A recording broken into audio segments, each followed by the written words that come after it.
चरणों को प्रणाम करता हूं और ये मेरे सिख भाइयों के चरणों को प्रणाम करता हूं। मेरे भाइयों, क्या आप भाई बंधुओं के बारे में पता है? पता है क्या?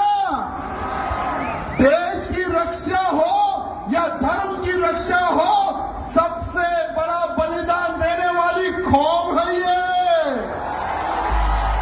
अरे आज हम जो हिंदू जो सुरक्षित है ना, इनके गुरुओं ने अपने प्राणों का बलिदान दिया, तब जाकर आज हिंदू जिंदा है और हिंदू सुरक्षित है। मेरे भाइयों,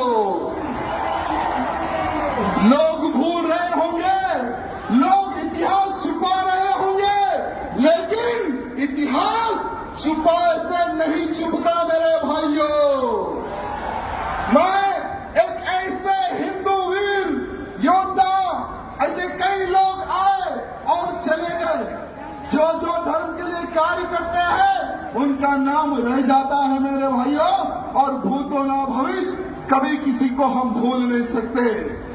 ऐसे हमारे संत हुए तेग बहादुर सिंह साहब, जिन्होंने हिंदुत्व की रक्षा के लिए अपना सर कटा दिया मेरे भाइयों, लेकिन हिंदुत्व को झुकने नहीं दिया।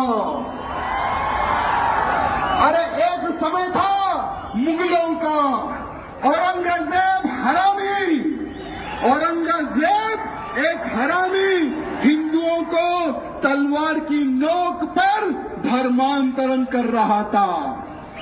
अरे कश्मीर में कश्मीरी हिंदू पंडितों का धर्मांतरण कर रहा था। औरंगजेब ने सोचा कि अगर मैं एक एक हिंदू को कन्वर्ट करूंगा तो सालों लग जाएंगे। अगर हिंदुओं के गुरुओं को, हिंदुओं के पंडितों को अगर मैं कन्वर्ट कर लूंगा तो बहुत ही जल्द पूरे हिंदुओं का धर्मांतरण करूंगा और हिंदुओं को मुसलमान बनाऊंगा। ये सोच औरंगजेब की थी मेरे भाइयों। जब कश्मीर में कश्मीरी पंडितों पर अत्याचार हो रहा था, बहन बेटियों के साथ में बलात्कार हो रहा था, जबरन हमारे पंडितों के मुंह में गौ मां का मांस खिलाया जा रहा था, तो वहां के पंडित जो हमारे कश्मीरी पंडित थे, उन्होंने सोचा कि अब हमारे को कोई संत ही बचा सकता, हमें कोई भगवान ही बचा सकता। कौन है वो भगवान? उन्होंने सोचा और उनको पता चला कि एक बहादुर इंसान है, जो एक महान संत है, वो ही हमें बचा सकता। वो संत थे तेग बहादुर सिंह साहब मेरे भाइयों। अरे सारे कश्मीरी पंडित महाराज जी के घर जाते हैं, उनके दर्शन करते हैं, उनके पैर छूते हैं। जब कश्मीरी पंडित महाराज जी को बोल रहे थे कि हे महाराज, हमें औरंगजेब के अत्याचार से बचाइए, हमें हमारा धर्म नहीं बदलना है, हम हिंदू हैं, हमें हिंदू ही रहना है, कृपया करके आप एक संत हैं, आप भगवान हैं, हमारी रक्षा कीजिए। तो महाराज जी ने कहा कि बेफिक्र रहो, आज से मैं तुम्हारी रक्षा करूंगा, और जाओ जाकर कह दो उस औरंगजेब को कि अगर तुझ में दम है, मेरा धर्म परिवर्तन करके बताए, तुम्हारा गुरु आज से मैं बनूंगा। भले ही इतिहास में कुछ चेंज होगा, मैं क्षमा चाहूंगा। अगर कुछ गलती हो रही है बोलने में तो मैं क्षमा चाहूंगा, लेकिन आज के हिंदुओं को हमारे सिख भाई बंधुओं और साधु संत के बलिदान के बारे में पता होने की आवश्यकता है, आवश्यकता है। मेरे भाइयों, जब औरंगजेब को पत्र लिखते हैं महाराज, जब महाराज निकलते हैं दिल्ली की ओर, तो महाराज जी को पकड़ लेता है वो औरंगजेब, कैद कर लेता है, साथ में उनके 3 सेवकों को पकड़ लेता है। औरंगजेब कहता है कि हे महाराज, तुम उनके महाराज हो, पहले तुम तुम्हारा धर्म परिवर्तन कर लो। महाराज बोलते कि मैंने सौगंध खाई है इन कश्मीरी पंडितों की रक्षा करने की, अगर तुझमें दम है तो मेरा धर्म परिवर्तन करके बता दे।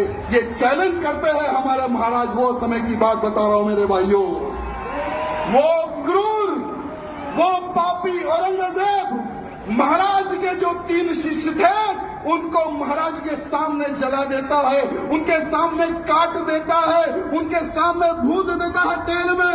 महाराज जी को बोलता है तुम्हारे 3 साथियों को मैंने मार दिया और तुम्हें अब मारूंगा, धर्म परिवर्तन कर लो। महाराज जी नहीं झुकते उस औरंगजेब के सामने, नहीं झुकते महाराज उनके सामने। तब जाकर औरंगजेब उनका शीश काट देता है मेरे भाइयों, महाराज जी का शीश काट देता है। तेग बहादुर सिंह महाराज का शीश काट देता है वो हरामी औरंगजेब। लेकिन महाराज जी नहीं झुके मेरे भाइयों, हिंदू समाज की रक्षा के लिए, काश्मीरी पंडितों की रक्षा के लिए उन्होंने अपने प्राणों का बलिदान दे दिया मेरे भाइयों। आज पूरे भारत का ही नहीं पूरे विश्व का हिंदू कर्जदार है हमारे सिख भाई बंधुओं का, कर्जदार था, कर्जदार है और कर्जदार रहेगा मेरे सिख भाई बंधुओं का मेरे भाइयों। जय बोले सोनिहाल, जय बोले सोनिहाल, वाहिगुरु जी का खालसा। बहुत बहुत धन्यवाद। अगर बोलने में कुछ गलती हुई तो मैं क्षमा चाहूंगा, सबसे क्षमा चाहूंगा। बहुत बहुत धन्यवाद।